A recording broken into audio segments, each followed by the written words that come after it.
আসসালামু আলাইকুম। SS service থেকে মোবাইলিয়াস আপনাদের সাথে। আশা করি সকলেই ভালো আছেন। আমরা কিছুদিন যাবত চার্জিং আইসি ডায়াগ্রাম নিয়ে কাজ করতেছি। আজকে আমরা ট্রানজিস্টর বেস চার্জিং আইসি ডায়াগ্রাম আপনাদের সাথে আলোচনা করব। মানে ট্রানজিস্টর বেস চার্জিং আইসি আলোচনা করব এই কিছুদিনের ভিতরে। তো ট্রানজিস্টর বেস চার্জিং আইসি বোঝার আগে আপনাদের ট্রানজিস্টর বুঝতে হবে। তো আজকে আমরা মূলত ডায়োড এবং ট্রানজিস্টরের দুটো বিষয় নিয়ে আলোচনা করব। তো সম্পূর্ণ বিষয় আশা করি মনোযোগ সহকারে দেখবেন। এই ট্রানজিস্টর বোঝা গেলে আপনারা ট্রানজিস্টর বেস যে চার্জিং আইসি সেই চার্জিং আইসি বুঝতে পারবেন। ট্রানজিস্টরের কাজ কি প্রথমে যদি আমরা দেখাই, ট্রানজিস্টরের কাজ ট্রানজিস্টরের কাজ হচ্ছে কি এমপ্লিফাইং, অর্থাৎ নর্মাল সিগন্যালকে স্ট্রং করা, মানে সিগন্যালকে স্ট্রং করা। এরপর হচ্ছে মডুলেশন। মডুলেশন মানে বুঝেন তো অডিও সিগন্যালকে রেডিও সিগন্যালে রূপান্তর করা। মডুলেশন হচ্ছে অডিও সিগন্যালকে রেডিও সিগন্যালকে রূপান্তর করা। আবার ডিমডুলেশন ঠিক উল্টা, অর্থাৎ রেডিও সিগন্যালকে অডিও সিগন্যালে রূপান্তর করা। সুইচিং মানে তো বুঝেনি ওয়ান অফ করা। তো আমাদের যে মোবাইলের বোর্ডে বেশিরভাগই ট্রানজিস্টর ইউজ করা হয় এই সুইচিংয়ের কাজের জন্য, তাই সুইচিংটা আমাদের মেন বিষয়। রেগুলেশন মানে হচ্ছে গিয়া স্টেবিলাইজার যে কাজটা করে সেটা একই কাজই করে, মানে ভোল্টেজ আপ ডাউন হওয়ার ক্ষেত্রে কী করে এই ভোল্টেজটা ঠিক রাখে। ঠিক আছে, ভোল্টেজ আপ ডাউন হওয়ার ক্ষেত্রে কী করে, ধরুন ভোল্টেজ আপনার আপ ডাউন হলো, তারপরে এই ভোল্টেজটাকে অ্যাকুরেট রাখে এই ট্রানজিস্টর। তারপর অক্সিলেশন হচ্ছে কি ডিসিকে এসিতে রূপান্তর করে। এটা হয়তো আপনারা সবাই জানেন, এটা কমন বিষয় অক্সিলেশন। এখন ট্রানজিস্টরের প্রকার হচ্ছে গিয়া এই ধরনের দেখবেন ট্রানজিস্টর আপনারা 3 লেগ অথবা 8 লেগ হলে, 3 লেগ হোক, 8 লেগ হোক, 6 লেগ হোক, যাই লেগ হোক কেন, মানে মূলত বেস 3টাই, মানে লাইন 3টাই, এমিটার, বেস, কালেক্টর। এখানে দেখেন বেস হচ্ছে সবসময় কমন বেস, এই বেস দ্বারাই মানে ট্রানজিস্টরকে কন্ট্রোল করা হয়।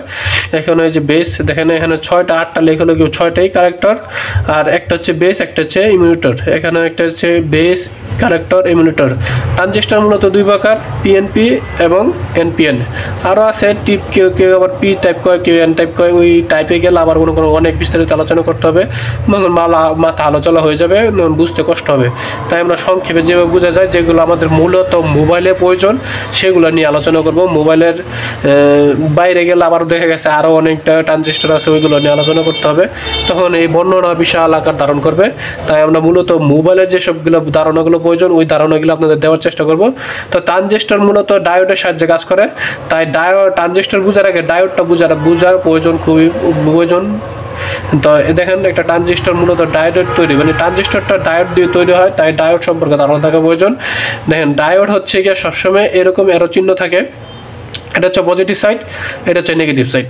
ডায়োডের এই চিহ্ন, এটা হচ্ছে ডায়োডের চিহ্ন। এটাকে আবার অ্যানোডও বলা হয়, ক্যাথোডও বলা হয়, পি এন। এই পজিটিভকে পি বলা হয়, নেগেটিভকে এন বলা হয়। ডায়োড হচ্ছে সবসময় এই পজিটিভ থেকে এন এর দিকে, মানে নেগেটিভের দিকে কারেন্ট ফ্লো করে, পজিটিভ থেকে নেগেটিভ দিকে কারেন্ট ফ্লো করে, এদিকে আসতে দেয় না। ঠিক আছে, ডায়োড হচ্ছে এইরকম দেখা যায়, আর আমাদের মোবাইলে এরকম দেখা যায়, যেটা এসএমডি ডায়োড বলা হয়। ডায়োড এরকম দেখা যায়, এটা হচ্ছে যেটা হচ্ছে যেদিকে চিহ্ন থাকবে এদিকে হচ্ছে এন, নেগেটিভ। এই দেখেন এখানে হচ্ছে চিহ্ন আছে, মানে ডায়োড অনেক সময় দেখবেন একটা সিলভার কালার চিহ্ন থাকে, ওইটা হচ্ছে গিয়া নেগেটিভ সাইড। আর যেটা চিহ্ন থাকে না ওটা হচ্ছে পজিটিভ সাইড। এখানে চিহ্ন, এটা হচ্ছে নেগেটিভ সাইড, এখানে চিহ্ন, এটা হচ্ছে নেগেটিভ সাইড। আশা করি বিষয়টি বুঝতে পেরেছেন। এখন ডায়োড হচ্ছে দুইভাবে কাজ করে, এক হচ্ছে ফরওয়ার্ড বায়োস এবং এক হচ্ছে রিভার্স বায়োস। ফরওয়ার্ড বায়োস এবং রিভার্স বায়োস যদি আমি বলতে চাই একদম ইজিভাবে, তাহলে ফরওয়ার্ড বায়োস হচ্ছে কি পজিটিভে পজিটিভ, নেগেটিভে নেগেটিভ, ফরওয়ার্ড বায়োস। আর রিভার্স বায়োস হচ্ছে মানে নেগেটিভে পজিটিভ, পজিটিভে নেগেটিভ, রিভার্স বায়োস। একদম ইজি হিসাব।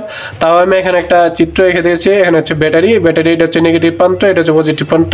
এটা হচ্ছে ডায়োডের পজিটিভ প্রান্ত, নেগেটিভ প্রান্ত, পজিটিভের সাথে নেগেটিভের সাথে। এটা হচ্ছে ফরওয়ার্ড বায়োস। এবার রিভার্স বায়োস যদি একই হয়, যে দেখেন পজিটিভ নেগেটিভ, এখানে হচ্ছে নেগেটিভ সাইড উল্টো হয়ে গেছে। তো এই যে দেখেন পজিটিভ লাইন এখান থেকে এখানে বাড়িয়েছে, তার মধ্যে কি লাইটটি অন হয়েছে। রিভার্স বায়োস মানে পজিটিভের দিকে যাইতে পারে নাই, উল্টা, তাই লাইট অফ। ঠিক আছে, এখন আবার ট্রানজিস্টরে যাই হোক, আমরা ডায়োড হয়তো বুঝতে পারছেন ডায়োড কীভাবে কাজ করে। মানে ডায়োড হচ্ছে গিয়ে পজিটিভকে নেগেটিভে রূপান্তর করে, পজিটিভ থেকে নেগেটিভের দিকে কারেন্ট ফ্লো করে। মানে ডায়োডের কাজ হচ্ছে মূলত এটা, যে পজিটিভ থেকে নেগেটিভে কারেন্ট ফ্লো করা। ট্রানজিস্টরের দুইটি ডায়োড থাকে, একটা ট্রানজিস্টরের দুইটি ডায়োড থাকে। ঠিক আছে, এন ধরেন এই যে এটা একটা ডায়োড, এটা একটা ডায়োড, দেখেন এটা হচ্ছে পজিটিভ সাইড, এটা হচ্ছে পজিটিভ সাইড, মাঝখানে যেটা জড়বে মানে মাঝখানে যে লাইনটা থাকবে এটা হচ্ছে গিয়ে বেস, ঠিক আছে, এটা হচ্ছে গিয়ে এন। দেখেন এটা আমরা আগে ডায়োডের সিম্বল পড়েছি, এই যে এখানে ডায়োডের সিম্বল, এই যে এটা হচ্ছে পজিটিভ সাইড, সরি এই যে এটা হচ্ছে পজিটিভ সাইড, এটা হচ্ছে নেগেটিভ সাইড, আমরা এই ঠিক এই বিষয়টা এখানে দেখেছি। এই যে দেখেন এটা হচ্ছে পজিটিভ সাইড, এটা হচ্ছে পজিটিভ সাইড, এটা হচ্ছে নেগেটিভ সাইড। তো নেগেটিভ সাইড এখানে দুটোটা নেগেটিভ সাইড একসাথে হয়েছে, এটা হচ্ছে কি বেস। এখানে একটা হচ্ছে এমিটার, একটা হচ্ছে কালেক্টর, উল্টো হতে পারে, এটা কালেক্টর হতে পারে, এটা নেগেটিভ হতে পারে, এমিটার হতে পারে। দেখেন এখানে হচ্ছে কি পি, এটা হচ্ছে পজিটিভ সাইড, এটা হচ্ছে এন, এটা হচ্ছে কি পি, তাহলে এটা হচ্ছে কি পিএনপি, এটা হচ্ছে কি পিএনপি ট্রানজিস্টর। আবার ঠিক একইভাবে দেখেন এটা হচ্ছে পজিটিভ সাইড, এটাও পজিটিভ সাইড, এটা হচ্ছে নেগেটিভ সাইড, এটা হচ্ছে নেগেটিভ সাইড, তার মানে কি এনপিএন, এটা হচ্ছে কি এনপিএন ট্রানজিস্টর। দেখেন এনপিএন ট্রানজিস্টর ভিতরে আসলে কিভাবে কাজ করে দেখেন, এখানে হচ্ছে গিয়া এই যে এমিটার যদি পজিটিভ সাইড, এমিটার হচ্ছে গিয়া পজিটিভ সাইড, এর হচ্ছে পজিটিভ সাইড, এখানে সিম্বল আঁকা আছে পজিটিভ সাইড, এই হচ্ছে পি, আবার এইটা হচ্ছে গিয়ে পজিটিভ সাইড, এটা হচ্ছে পি, এই দুইটা লাইন নেগেটিভ সাইড যোগ হয়েছে এনে, এটা হচ্ছে এন, তার মানে কি পিএনপি। আচ্ছা পিএনপি সময় কি হবে, ইমিটারের ভোল্টেজ বেশি হবে, মানে এই লাইনে ভোল্টেজ বেশি হবে বি এর তুলনায়, ভোল্টেজ অথবা লজিক আপনি যাই বলেন না করে, লজিক হাই লো, একটা ট্রানজিস্টর চালু করার জন্য লজিক হাই লো এর একটা ব্যাপার স্যাপার আছে, সেটা হচ্ছে গিয়া এই ইমিটারের ভোল্টেজ বেশি থাকবে এবং নেগেটিভে বেসে ভোল্টেজ কম থাকবে। অর্থাৎ এই যে এখানে নেগেটিভ মানে এনে কি হবে, নেগেটিভ ভোল্টেজ দিতে হবে, ঠিক আছে। এটা যদি পি হয়, আবার ঠিক একই ক্ষেত্রে এখানে যদি পি হয়, ধরেন এটা হচ্ছে এন, এটা হচ্ছে পি, তাহলে এই বেসে কি করতে হবে, পজিটিভ ভোল্টেজ দিতে হবে, তাহলেই আপনার যে ট্রানজিস্টর চালু হবে। যদি দেখেন বেস যদি এন থাকে তাহলে বেসে ভোল্টেজ কম হবে, তার মানে ই এর ভোল্টেজ বেশি হবে, তার মানে কি বেসে যেহেতু নেগেটিভ ভোল্টেজ, তো নেগেটিভ ভোল্টেজ কম হবে, ঠিক আছে। আবার যদি পজিটিভ ভোল্টেজ হয় তাহলে পজিটিভ ভোল্টেজ বেশি হবে। দেখেন এখানে যদি বোঝানো হয় বেস যদি পি হয় তাহলে বেসে ভোল্টেজ বেশি হবে, ঠিক আছে, বেসে পি মানে পজিটিভ ভোল্টেজ দিতে হবে, তার মানে এখানে ভোল্টেজ বেশি হবে, আর এখানে ভোল্টেজ কম হবে, মানে ই এর তুলনায় বেসে ভোল্টেজ বেশি হবে। দেখেন লিখে দিয়েছি। আচ্ছা কারেন্ট ফ্লো হবে সি থেকে ই এ, আবার এখানে কি হবে ই থেকে সি এ কারেন্ট ফ্লো হবে। এটা যদি আমরা একটা উদাহরণের মাধ্যমে বোঝানোর চেষ্টা করি তাহলে দেখবেন পিএনপি ট্রানজিস্টর কীভাবে কাজ করে, যেখানে দেখেন পিএনপি ট্রানজিস্টর একটা আঁকা হয়েছে, এটা হচ্ছে গিয়ে কি পজিটিভ সাইড, এটা হচ্ছে পজিটিভ সাইড, এটা হচ্ছে নেগেটিভ সাইড, আবার এখানে হচ্ছে পজিটিভ সাইড।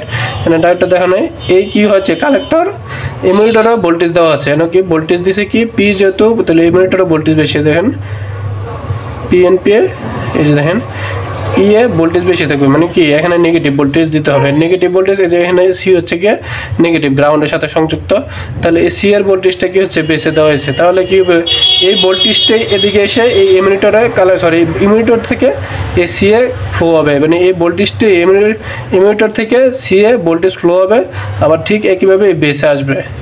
আবার ঠিক এনপিএন এর ক্ষেত্রে দেখেন এখানে ভোল্টেজ পজিটিভ ভোল্টেজ দেওয়া হয়েছে, আবার এখানে পজিটিভ ভোল্টেজ, তখন কি হবে সি থেকে ই এ ভোল্টেজ প্রবাহিত হবে, এই ভোল্টেজটা এদিকে যাবে, এদিক থেকে এদিকে আসবে, ঠিক আছে, এই ভোল্টেজটা এদিক থেকে এদিকে আসবে, অর্থাৎ সি থেকে ই ভোল্টেজ হবে। আর এই যে বেস, এই বেসটা হচ্ছে সবসময় কি কন্ট্রোল পয়েন্ট, এইটা দিয়েই কন্ট্রোল করা হয়। এটা ধরেন একটা গেটের মতন, এই গেটটা কি হয় যখন আপনি এখানে ভোল্টেজ দিবেন তখন এই গেটটা খুলবে এবং এটা দিয়ে কন্ট্রোল করা হবে, এখানে কতটুকু ভোল্টেজ দেওয়া হবে, ইমিটারে কতটুকু ভোল্টেজ দেওয়া হবে, এই বেসের মাধ্যমেই তা কন্ট্রোল করা হবে।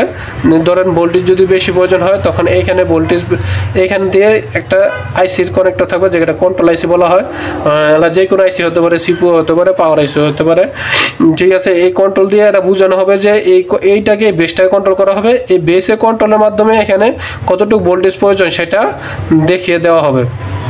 আশা করছি এই বিষয়গুলো আপনারা সবাই বুঝতে পেরেছেন। আমাদের সাথে থাকার জন্য সবাইকে ধন্যবাদ। আসসালামু আলাইকুম। ভিডিওটি ভালো লাগলে লাইক এবং ফলো দিয়ে আমাদের সাথে থাকবেন।